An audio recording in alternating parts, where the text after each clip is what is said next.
위산역류 혹은 위식도 역류는 음식 및 위액, 위산과 같은 위의 내용물이 식도를 통해 입으로 올라오는 것을 말한다. 역류된 위산이 항상 이까지 오는 것은 아니지만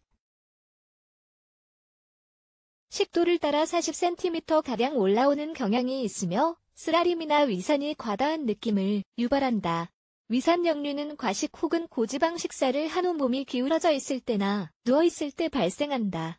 그리고 밤중에 자려고 누울 때 가장 쉽게 발생한다. 위산 역류를 겪고 있다면 수평으로 자는 것이 아니라 침대 윗 부분을 올려서 잘 것을 권한다. 속쓰림은 가장 흔한 신호이지만 다른 희한한 증상도 있다. 위산 역류로 나타나는 증상들을 알아보자. 1. 타액 분비 증가. 위산 역류의 첫 번째 희한한 증상은 침이 많이 분비된다는 점이며 음식을 먹는 중에도 나타날 수 있다. 평소보다 침이 더 많이 분비되는 것이 느껴질 것이다. 이는 섭취한 식품을 더 잘 소화시키기 위해 세미 준비를 하는 기제이다. 2. 폐렴. 위산 역류의 희한한 증상에 대해서 얘기할 때 폐렴은 가장 예상치 못했던 것 중 하나이다. 위산이 이동해 식도로 올라가 자극을 유발할 뿐만 아니라 어떤 경우에는 폐까지 도달할 수도 있기 때문이다. 이렇게 되면 폐가 감염이 되고 위산 역류로 인해 폐렴에 걸릴 수 있다. 3. 가슴 통증. 위산 역류의 세 번째 희한한 증상은 위산 역류보다는 심장마비와 더 연관된다. 하지만 많은 경우에 가슴 통증은 위산 역류 때문일 수 있으며 심각하지 않더라도 병원이나 응급실을 가야 한다. 4. 입안에 신맛. 위산이 식도를 따라 올라오면 목 끝에서 신맛을 느낄 수 있다. 이런 맛은 몇 시간 동안 지속될 것이며 주로 음식의 맛을 느끼는 데 영향을 미친다. 일부 사람들은 이를 구강위생 미흡이나 간 문제와 결부시킨다. 의심만 하고 있기보다는 위산 역류의 다른 증상을 겪고 있지는 않는지 확인해 보라. 5. 수면 중 코골이 및 호흡기 문제. 호흡기 문제를 겪고 있는가? 밤에 더 많이 발생하거나 심해지는가? 이것은 위산이 위에서 올라오면서 휘파람을 유발하기 때문일 수 있다.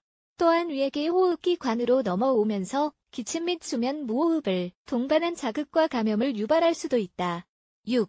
소화에 어려움. 위산 역류가 드러나지 않고 오랫동안 치료되지 않으면 식도의 위액이 상처를 남기고 화끈거림을 유발한다. 먹을 때 불편한 느낌이 들기 시작하기 때문에 식도에 영향을 미친다. 가장 흔한 것은 음식을 삼킬 때 긁히는 듯한 느낌이 드는 것이다. 시거나 매운 음식은 가장 큰 문제를 유발할 수 있다. 소화 문제가 다양한 식생활을 유지하는 것을 방해하는 문제가 되는 것을 막기 위해서는 위산 역류를 가능한 한 빨리 치료하자. 7. 속쓰림. 위산 역류의 또 다른 희한한 증상은 위액이 식도를 따라 올라올 때 나타난다. 이런 느낌은 사람마다 다르며 처음에는 파악하기가 어려울 수 있다. 강도에 따라 다르겠지만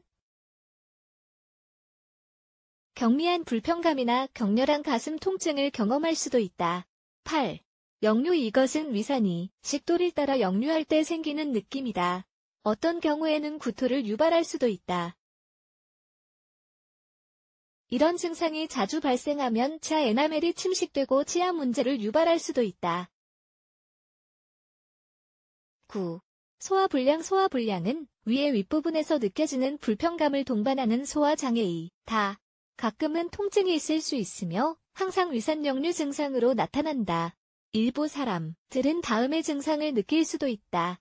복부 팽창, 지나친 포만감 및 통증, 트림. 이런 증상이 있을 경우 궤양이나 암과 같은 합병증을 예방하기 위해서라도 의사를 찾을 것을 권한다. 10. 마른 기침. 마지막. 위산 역류의 희한한 증상은 목에 혹이 있는 것 같은 느낌을 유발한다는 것이다. 이런 느낌은 아주 불편하며 기침을 하거나 목을 가다듬어야 할 필요를 자주 느낄 것이다. 위산 역류의 희한한 증상을 인식하자. 자신이 나 주변 사람에게서 이런 증상을 발견한 적이 있는가?